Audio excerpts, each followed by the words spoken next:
இன்று ஏகாதேசி விரதம். ஆண்கள் எல்லாம் ஏகாதேசி விரதம் இருந்து பாருங்கள், எவ்வளவு சிறப்பு. மகாலட்சுமி அனுகிரகம் பரிபூரணமாக கிடைக்கும். இதை வாயில் நான் சொல்கிறேன்னு நினச்சிக்காதீங்க. 18 வருட காலமாக ஏகாதேசி விரதத்தை பின்பற்றிகிட்டு இருக்கிறேன். சகல விதமான துன்ப கஷ்டம், இந்த தரித்திரம்னு சொல்லும்ல, அதெல்லாம் அகன்று அந்த மகாலட்சுமி குடியேறிண்டான்.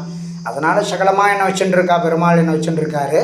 நீங்களும் ஆண்களெல்லாம் மத்தியானம் மட்டும் சாதம் எடுக்காமல் இருந்து பெருமாளை நினச்சி கையில் ஒரு ஜலம் அள்ளி அப்படியே நைவேத்தியம் பண்ணிட்டு சாப்பிடுங்க. சகலமும் உங்களுக்கு நல்லதாக நடக்கணும். மனசார பிரார்த்தனை பண்ணிக்குவாங்க.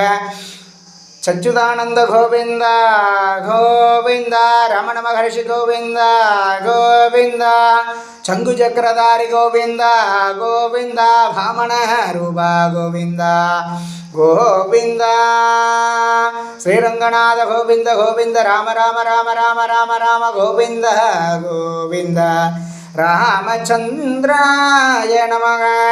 ஹரே ராம ராம ராம ராம ஹரே ஹரே, ஹரே கிருஷ்ண கிருஷ்ண கிருஷ்ண ஹரே ஹரே, ஹரே ராம ராம ராம ஹரே ஹரே, ஹரே கிருஷ்ண கிருஷ்ண கிருஷ்ண ஹரே ஹரே. ராம விஷ்ணுவாதன சங்கு சக்கரதாரிக்கு கோடான கோடி நமஸ்கார பாதவந்தாஜனம் சரணம். சரணாகதி அடைந்து நையனே சரணாகதி.